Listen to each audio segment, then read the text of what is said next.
వివాదంలో చిక్కున్నారు గరికపాటి. మధ్యాహ్న భోజనం పైన ఇటీవల ఆయన వివాదాస్పద వ్యాఖ్యలు చేశారు. ఒక రచ్చలేపుతోంది. వాళ్ళకి తిండి పెట్టి, గుడ్డు పెట్టి, వాళ్ళకి బట్టలు ఇచ్చి, పుస్తకాలు ఇచ్చి చదువు చెప్పించాలా? ప్రభుత్వ పాఠశాలలో ఇన్ని రకాలు ఉండాలనా? దాంట్లో బల్లి పడిందని గొడవ, దాంట్లో ఇంకేదో కప్పబడిందని గొడవ, ఇన్ని రకాల గొడవలు ఉంటాయా అంటూ వివాదాస్పదంగా మాట్లాడుకొచ్చారు ఆయన. ఇక్కడ వివాదం ఏంటి అంటే, ప్రభుత్వ పాఠశాలకు ఎవరు వెళ్తారు? పోనీ గరికపాటి గారి కుటుంబంలో ఎవరైనా ప్రభుత్వ పాఠశాలకు వెళ్ళిన వారు ఉన్నారా? లేదు ఇలా ప్రవచనాలు చెప్పేటువంటి దాంట్లో ఎవరైనా ప్రభుత్వ పాఠశాలకు వెళ్ళి ప్రభుత్వ పాఠశాలలో వాళ్ళ పిల్లలో లేకపోతే వాళ్ళ మనవలో మనవరాలో చదివిన వాళ్ళు ఉన్నారా?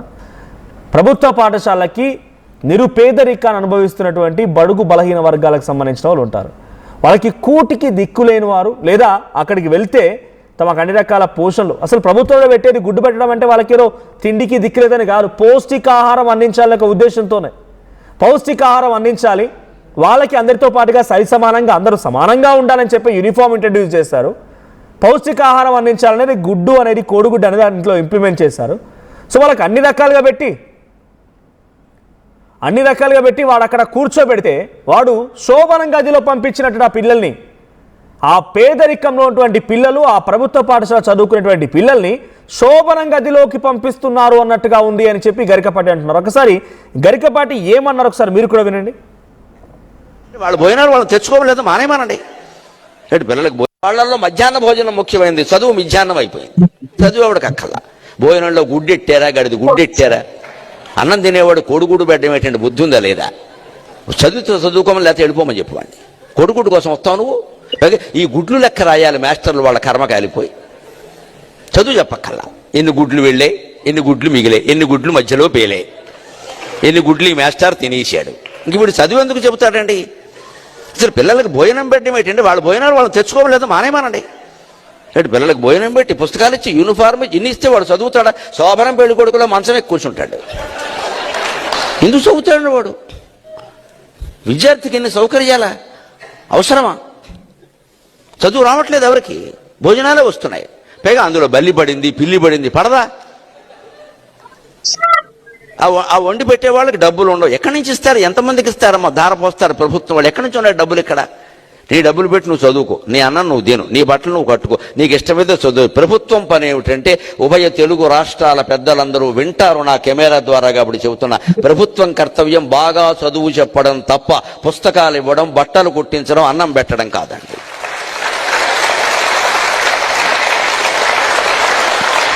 మేము ఖచ్చితంగా చదువు చెప్పిస్తాం, నీ జీవితానికి బాధ్యత వహిస్తాం. నీకు నమ్మకం ఉంటే రా, లేకపోతే వెళ్ళిపో.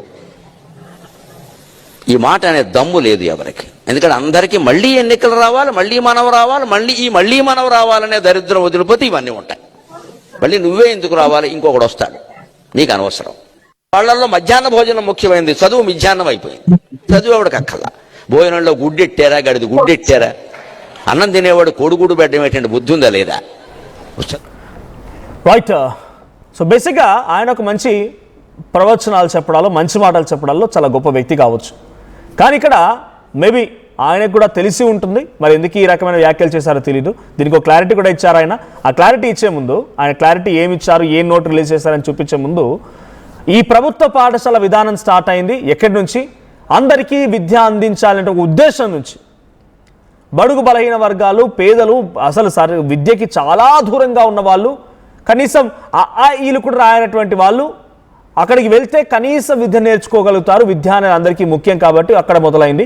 ఆ తర్వాత పౌష్టికాహారం అందించాలనే దాంతో మిడ్ డే మీల్ స్టార్ట్ అయ్యాయి. ఆ పౌష్టికాహారం అందించడం, గుడ్డు పెడుతున్నారా, అంటే గాడిద గుడ్డో లేకపోతే ఇంకేదో గుడ్డు కాదు, అది పౌష్టికాహారం అందించడం కోసం కోడి గుడ్లు, దాంట్లో విటమిన్స్, దాంట్లో కూడా పౌష్టికాహారం ఉందా లేదని చెక్ చేస్తాయి గవర్నమెంట్లో. కాంట్రాక్టర్కి ఆ బాధ్యత అప్పగిస్తాయి. చాలా రకరకాల గైడ్లైన్స్ ఉంటాయి దీనికి కూడా. ఆ గుడ్డు కోసమే పిల్లలు ఏదో వచ్చినట్టుగా, ఆ గుడ్డు కోసమే పిల్లలు చదువుకున్నట్టుగా అనేటువంటి మాటలు తప్పేమో బహుశా. ఆయన చాలా పెద్దవారు, బట్ ఇది గమనించాలి. మరీ ఎక్కువగా ఇంకా ఆయన శోభన గదిలోకి పిల్లల్ని పంపిస్తున్నట్టుగా వెళ్తుంది ఈ యొక్క పరిస్థితి. మొత్తం యూనిఫామ్ ఇచ్చి, పుస్తకాలు ఇచ్చి, తిండి పెట్టి, ఉచితంగా విద్యనందించి, ఇవన్నీ చేసి శోభన గదిలోకి పిల్లవాడిని, చదువుకునే పిల్లల్ని శోభన గదిలోకి పంపించేటువంటి ఒక వ్యక్తితో పోల్చడం ఇది చాలా పొరపాటు. ఆ తర్వాత పిల్లలు అంత లగ్జరియస్గా ఉన్నారు. అంత లగ్జరియస్గా ప్రభుత్వ పాఠశాలలో పిల్లలు ఉంటే గుడ్డిచ్చి, యూనిఫామ్ ఇచ్చి, పుస్తకాలు ఇచ్చి మీరందరూ చేర్పించండి. ఇదే ప్రభుత్వ పెద్దల్ని, ఇదే మీరు అంటున్నారు కదా 2 తెలుగు రాష్ట్రాల ప్రభుత్వ పెద్దల్ని, ఇదే ప్రభుత్వంలో కీలకంగా ఉండే మంత్రుల్ని, ఆ ప్రభుత్వ పెద్దల పిల్లల్ని అదే ప్రభుత్వ పాఠశాలకు పంపించమని మీరు అంతా సకల సదుపాయాలు ఉన్న తర్వాత మీరు కార్పొరేట్ స్కూళ్ళలోకి పెద్ద పెద్ద 1, 2 స్కూళ్ళకి ఎందుకు పంపిస్తున్నారు? ఈ పక్కన వేరే దేశాల యూనివర్సిటీలకు ఎందుకు పంపిస్తున్నారు? ఇంత చక్కగా ఉంది కదా విద్య మరి అక్కడ. వాళ్ళు పేదరికాన్ని అనుభవిస్తున్న వారు కనీసం వారికి పౌష్టికాహారం అందించాలి, సరైన విద్య అందించాలి అని చెప్పే ఉద్దేశంతో వచ్చినవే కదా ఇవన్నీ పాఠశాలలు. సమాన విద్య, సామాజిక న్యాయం అందులో వచ్చినవే కదా.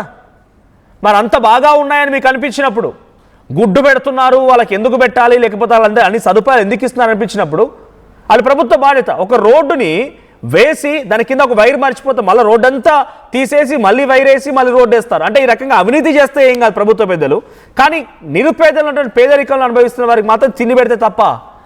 సో గరికపాటి ఒక క్లారిటీ కూడా ఇచ్చారు, క్లారిటీ కూడా చూపిస్తాను మీకు. నేను పీసర్ ప్లే చేయండి. గరికపాటి తన యూట్యూబ్ ఛానల్ ద్వారా ఒక పోస్ట్ కూడా పెట్టారు ఆయన. ఆ పోస్ట్ కూడా చూపిస్తాను మీకు నేను. ఆ పోస్ట్లో రాజమండ్రిలో జరిగిన ప్రపంచ తెలుగు మహాసభల్లో గురువు గారు మధ్యాహ్న భోజనం పథకం పైన విమర్శలు చేస్తున్నట్టుగా వస్తున్న వీడియో వక్రీకరించినది. ఆ సభలలో గురువు గారు అలా మాట్లాడలేదు, వేరే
సందర్భంలో వేరే ఉద్దేశంతో గురువు గారు మాట్లాడిన మాటలను కలగలిపి ఈ వీడియోకి జత చేసి వ్యతిరేకంగా అర్థం వచ్చేలా దుష్ప్రచారం చేస్తున్నది. అంతా దుష్ప్రచారం అంటున్నారు ఆయన. సో ఆ వీడియోలో ఈ దుష్ప్రచారమా లేకపోతే ఇంకే జరిగిందా చేసిన వాళ్ళు ఎవరిపైన ఉంటే మీరు కేసు వేయండి. కానీ ఒకవేళ ఇవే మాటలు కనుక మీ ఉద్దేశం అయితే, ఈ మాటలే కనుక గరికపాటి ఆలోచన అయితే, గరికపాటి ఆలోచనలో ఇదే మాత్రం వాస్తవం అయితే, ప్రభుత్వ పెద్దలు కేవలం చదువు మాత్రమే అందిస్తారు, ఆ తిండి పెట్టడాలు, వాళ్ళకు ఉచితంగా పుస్తకాలు లేకపోతే ఇంకోటి సప్లై చేయడాలు పొరపాటు అని మీరు భావిస్తే ఈ ఆలోచన నుంచి విరమించుకోండి. ఈ ఆలోచనని మీరు కనీసం దాన్ని గుర్తించండి. మాట్లాడిన తప్పు ఆలోచన ఉన్నా కూడా దాని మైండ్లో డిలీట్ చేయండి. పౌష్టికాహారం అందించడం, సమాన విద్య, సామాజిక న్యాయంలో భాగంగానే ఇది తీసుకొచ్చారు. మీరు అంత బాగా ఫెసిలిటీస్ ఉన్నాయనుకున్నప్పుడు ప్రభుత్వంలో ఉదయ పెద్దలకు సజెస్ట్ చేయండి. 2 తెలుగు రాష్ట్రాల ముఖ్యమంత్రులకు చెప్పండి, 2 తెలుగు రాష్ట్రాల మంత్రులకు చెప్పండి. ప్రభుత్వ పెద్దలు మీరు కోట్ చేశారు కాబట్టి అక్కడ వాళ్ళకేం చెప్పండి అంటే, మీరు ప్రభుత్వంలో ఉన్నందుకు మీ పిల్లల్ని తప్పనిసరిగా ప్రభుత్వ పాఠశాలకి పంపించండి. ఆ గురుకులాలకో ప్రభుత్వ జెడ్పీహెచ్ఎస్ యూపీఎస్ స్కూల్స్ ఉన్నాయి కదా, ఆ స్కూల్స్లకో అక్కడికే పంపించమని చెప్పి సూచన చేయండి. సో గరికపాటి మాటలు వివాదాస్పదంగా ఉన్నాయని చెప్పి చాలామంది రియాక్ట్ అవ్వడం, ఆయన కామెంట్స్ చేయడం, ఆయన వీడియోల కింద రకరకాలుగా దుర్భాషలాడుతూ అందరూ కామెంట్ చేయడంతో ఆయన రియాక్ట్ అవ్వాల్సి వచ్చింది. సో ఈ విషయంపై క్లారిటీ తీసుకున్న ప్రతినిధి మధు కూడా ఉన్నారు. మధు, గరికపాటి మాటలు చాలా వివాదాస్పదంగా మారిపోయాయి. సో ప్రభుత్వ పాఠశాల పిల్లలకి గుడ్డు పెడుతున్నారు, యూనిఫామ్లు ఇస్తున్నారు, పుస్తకాలు ఇస్తున్నారు, వారిని అన్ని రకాలుగా సకల సదుపాయాలు అందించి వాళ్ళని శోభన గదిలోకి ఒక పిల్లవాడిని పంపించినట్టుగా ఉండిపోయింది. వాడు చదువు ఎక్కడ చదువుతాడు, ఇదే ఆలోచన ఉంటుంది. గుడ్డు కోసమే స్కూల్కి వస్తున్నారన్నట్టుగా ఆయన మాట్లాడుకొచ్చారు. సో ఇప్పుడు ఈ మాటలు ఏ రకంగా దారితీసే అవకాశం ఉంది? సో ఇప్పుడు ప్రభుత్వ పెద్దలకు సూచన చేస్తున్నా, నేను కేవలం ఉచిత విద్యను అందించమని చెప్తా, మంచి విద్యను అందించమని చెప్తా, కానీ ఈ అన్ని సదుపాయాలు వద్దన్నట్టుగా ఆయన కోట్ చేశారు. ఎలా చూడాలి ఈ వీడియోని? ఎటువంటి కాంట్రవర్సీకి దారితీసింది? నిజంగా అంటే గరికపాటి చేసినటువంటి వ్యాఖ్యల విషయంలో చాలా ప్రధానంగా దేశవ్యాప్తంగా ఉంది, ఒక రాష్ట్రంలో లేదు. పిల్లల హాజరు పెంచాలి, బడి శాతాన్ని పెంచాలి, డ్రాప్ అవుట్స్ కావద్దు, కనీసం మధ్యాహ్న భోజన పథకం పెడితే అక్కడికి వచ్చి అక్కడే తింటారు, అక్కడే చదువుకుంటారు, కరెక్ట్ ప్రోటీన్ ఫుడ్ అందుతుంది, అక్కడ పోషకాహారం అందుతుంది అనేటువంటి దాంట్లో భాగంగా కేంద్రాలు, రాష్ట్ర ప్రభుత్వాలు ఎవరు అధికారంలో ఉన్నా దీన్ని కంటిన్యూ చేస్తుంది. ప్రజెంట్ కూడా పిఎం పోషణ్ కింద ఈ కంటిన్యూషన్ అవుతా ఉంది దేశవ్యాప్తంగా. రాష్ట్రాలలో కూడా మధ్యాహ్న భోజన పథకం రీసెంట్ గా మనం చూసాం. కేసీఆర్ గతంలో తెలంగాణలో ఉన్నప్పుడు బ్రేక్ఫాస్ట్, మార్నింగ్ సంబంధించినటువంటి బ్రేక్ఫాస్ట్ ప్లస్ లంచ్ కూడా పెట్టాలనేటువంటి ఆలోచన. దీంట్లో 2 ఉద్దేశాలు: పిల్లలు స్కూల్ కు రావాలి, అటెండెన్స్ పెరగాలి, డ్రాప్ అవుట్స్ ఉండొద్దు, పేద సంబంధించినటువంటి పిల్లలు ఉంటారు, మధ్య తరగతికి సంబంధించినటువంటి కుటుంబ సభ్యులు ఉంటారు, వాళ్ళు మళ్ళీ సపరేట్ గా వీళ్ళ కోసం ప్రత్యేకంగా దృష్టి పెట్టకుండా కేవలం స్కూల్ కు టైం పంపించగలిగితే బ్రేక్ఫాస్ట్ కానీ లంచ్ కానీ అక్కడే చేసి అక్కడే చదువుకొని ఇంటికి వచ్చేటువంటి అవకాశం ఉంటుంది. అందులో కూడా ప్రోటీన్ ఉంటుంది, హాజరు శాతం పెరుగుతుంది, చదువు శాతం పెరుగుతుంది, అక్షరాస్యత పెరుగుతుంది అనేటువంటిది ప్రధాన ఉద్దేశం. మరొకటేమో అందరూ కలిసి స్కూల్లో పిల్లలంతా కలిసి ఒకే దగ్గర కలిసి భోజనం చేయడం వల్ల, ఈ కులము ఆ కులము ఈ కులం అని కాకుండా ఒకే దగ్గర కలిసి భోజనాలు చేయడం వల్ల కూడా సొసైటీలో ఒక ఈక్వాలిటీ వచ్చేటువంటి అవకాశం ఉంది, ఒక మంచి భావన వచ్చే అవకాశం ఉంది అనేటువంటిది ప్రభుత్వం తీసుకున్న నిర్ణయం. మరి గరికపాటి ఏ కాంటాక్స్ట్ లో ఈ మాట్లాడారో తెలుగు మహాసభల సమయంలో ఈ వ్యాఖ్యలు చేసినట్టుగా వైరల్ అవుతా ఉంది. రాజమండ్రిలో మాట్లాడినట్టుగా చర్చ జరుగుతుంది. ఆయన క్లారిటీ ఇచ్చే ప్రయత్నం చేస్తా ఉన్నారు, కానీ ఆయన వ్యాఖ్యలు వివాదం అవుతా ఉన్నాయి. ఆయన అన్నంత ఈజీగా పరిస్థితి బయట లేదు. ఎవరి school uniform, books, tiffin box తెచ్చుకునేటువంటి పరిస్థితి కొంతమంది పేద వర్గాల్లో ఇట్లాంటి సిచ్యువేషన్ లేదు. రెక్కాడితే గానీ డొక్కాడినే పరిస్థితులు ఇప్పటికీ సమాజంలో ఉన్నాయి. సంవత్సరంలో ఇన్ని ప్రభుత్వాలు మారినా, ఇంతమంది అధికారంలోకి వచ్చినా, ఇన్ని హామీలు ఇచ్చినా, ఇన్ని పథకాలు చేసినా కూడా ఆయన చెప్పినటువంటి కాంటెక్స్ట్ మాత్రం కాస్త వైరల్ అవుతా ఉంది, వివాదాస్పదం అవుతా ఉంది. పిల్లలకు పెట్టడంలో పెద్ద నష్టమేం లేదు, హాజరు శాతం పెరిగేటువంటి అవకాశం ఉంది, చదువుకునేటువంటి పరిస్థితే ఉంది. ఒకటి ఆయన చేసినటువంటి వ్యాఖ్యల్లో పిల్లల విషయంలో దృష్టి పెట్టకుండా చదువు విషయంలో మాస్టర్లు, చదువు చెప్పేటువంటి టీచర్లు గుడ్ల లెక్కలు రాసుకుంటున్నారు అనేటువంటిది నిజంగా ఈ పరిస్థితి ఉందా? ఒకవేళ అదే ఉంటే కనుక అది ఖచ్చితంగా చదువు పైన ప్రభావం పడేటువంటి అవకాశం ఉంటుంది. కానీ మధ్యాహ్న భోజనం వద్దు అనేటువంటిది చెప్పేటువంటి పరిస్థితి లేదు. పిల్లలు చదువుకు దూరం అవుతున్నారు, డ్రాప్ అవుట్స్ అవుతున్నాయి. మనం కేవలం 1 to 3లోనే కాదు, ఇంటర్మీడియట్ టు డిగ్రీ వరకు కూడా ఈరోజు స్కాలర్షిప్స్ రాకుండా ఆడపిల్లలు చదువుకు దూరం అవుతున్నారు. మగపిల్లలు ఉంటేనేమో ఏదో అప్పో కొంచెం అదే ఇంకేదో చేసి అడ్జస్ట్మెంట్ చేసి చదివించే ప్రయత్నం చేస్తున్నారు కుటుంబాలు, కానీ ఆడపిల్లలు అంటే డ్రాప్ అవుట్ చేస్తున్నారు. మరి ఇట్లాంటి పథకాలను కనుక ప్రభుత్వం కనుక వద్దు అని ఈయన సజెషన్ ఇస్తా ఉన్నారు గరికపాటి గారు. కాబట్టి మరి టోటల్ గా డ్రాప్ అవుట్స్ అయ్యే అవకాశం ఉంది. పేద వర్గాలకు సంబంధించినటువంటి పిల్లలు చదువుకే దూరం అయ్యే పరిస్థితి ఉంటుంది. కాబట్టి ఈ వ్యాఖ్యలు కాస్త ఆక్షేపణీయంగా ఉన్నాయి, విమర్శలు ఎదుర్కొంటున్నటువంటి పరిస్థితి ఉంది. మరి స్టూడెంట్స్ కి చదువు చెప్పేటువంటి బాధ్యత విషయంలో మాత్రమే టీచర్స్ బాధ్యత తీసుకోవాలనేటువంటి వర్డ్ కరెక్టే కావచ్చు.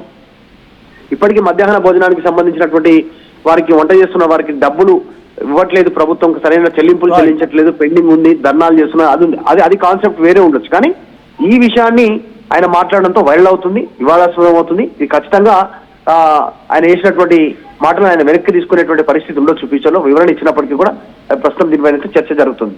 Right, thank you Madhu. So మొత్తంగా గరికపాటి మాటలు చాలా వివాదాస్పదంగా ఉన్నాయి. సో ఆయన అనుకుంటున్నట్టుగా అంతటి సకల సదుపాయాల్ని ప్రభుత్వ పాఠశాలలో ప్రభుత్వాలు అందిస్తున్నాయా? నిజంగానే అందిస్తున్నాయి అనుకుంటే మీ పిల్లల్ని కూడా తీసుకొని జాయిన్ చేయండి. అక్కడ సమన్యాయం పాటించాలి. మీరు అన్నిట్లో ఇక్కడ ఒక లైన్ కూడా మెన్షన్ చేశారు గరికపాటి గారు తన క్లారిటీలో. ఏమన్నారంటే, గురువు గారి ప్రసంగాల ప్రభావంతో పేదలందరూ హిందూ ధర్మ స్ఫూర్తితో ఉండడం చూసి జీర్ణించుకోలేక వారిని పేదల నుండి, అంటే గురువు గారిని పేదల నుండి దూరం చేయడానికి కొంతమంది మూర్ఖులు వారిపై దుష్ప్రచారం చేస్తున్నారు అని చెప్పి ఒక లైన్ మెన్షన్ చేశారు ఆయన ఇచ్చే క్లారిటీలో. ఈ లెటర్లో ఆ పక్కన పోస్ట్లో కనబడుతోంది. సో దూరం చేయకూడదు, ఆ దూరం అవ్వకూడదు అని అనుకుంటే మీరు కూడా మీ ఇంట్లో, మీ కుటుంబంలో, లేకపోతే మీకు తెలిసిన వాళ్ళు అదే ప్రభుత్వ పాఠశాలలో మీ పిల్లల్ని చదివించమని చెప్పండి. ఇనిషియేట్ తీసుకొని మీరు చేర్పించండి.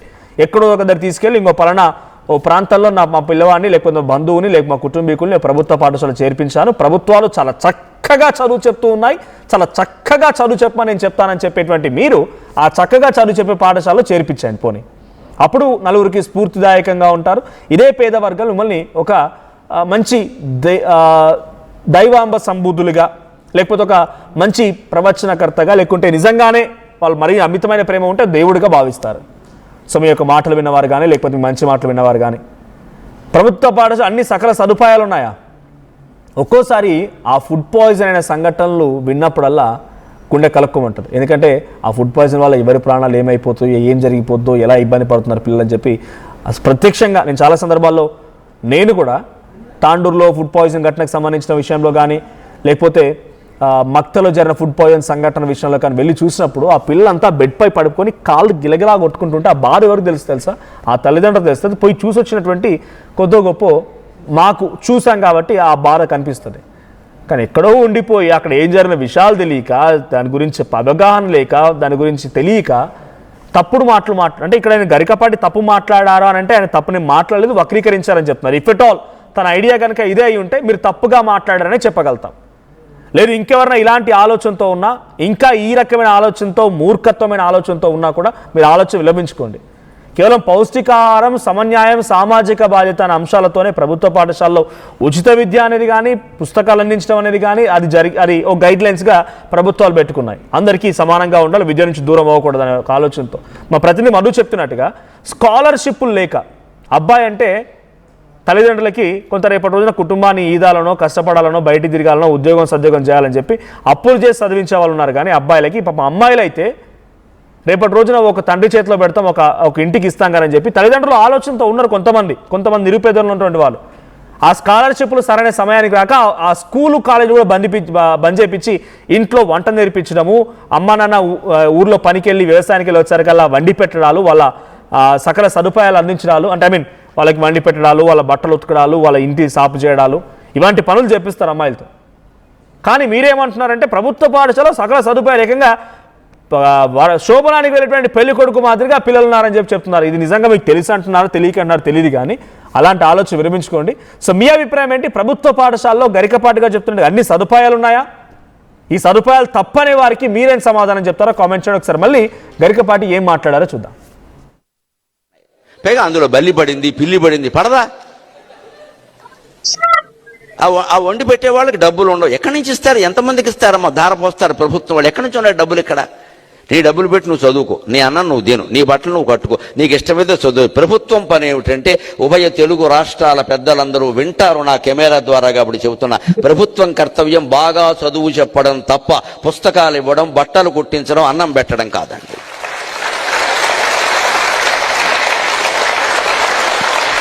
మేము ఖచ్చితంగా చదువు చెప్పిస్తాం, నీ జీవితానికి బాధ్యత వహిస్తాం. నీకు నమ్మకం ఉంటే రా, లేకపోతే వెళ్ళిపో.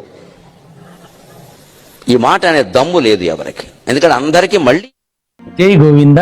నేను మీ పసుపులేటి శివప్రసాద్, అనంతరాజ్ ఆశ్రయ 2, తిరుపతి.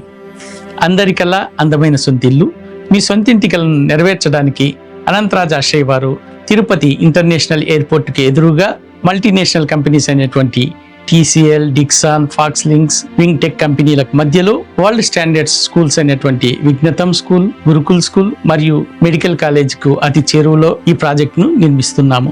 మేము కేవలము 20 లక్షలకే అందమైన సొంతిల్లే కాకుండా యాడెడ్ లైఫ్ స్టైల్ ను అందిస్తున్నాము. 14,000 SFT కలిగిన ఈ క్లబ్ హౌస్ లో children's play area, function hall, gym, indoor games అన్ని సౌకర్యాలను కల్పిస్తున్నాం. ఈ 20 లక్షలు కూడా మీరు ఒకేసారి కట్టాల్సిన అవసరం లేదు. ఇంట్రెస్ట్ ఫ్రీ ఇన్స్టాల్మెంట్ ఫెసిలిటీ కలదు. మేము బంగారాన్ని వెండి ధరకు అందిస్తున్నాము. వెండి బంగారం అయ్యేలోపు మీ సొంత ఇంటికలు నెరవేర్చుకుంటకు అనంతరాజ్ ఆశ్రయానికి తక్షణమే విచ్చేయండి. జై గోవింద.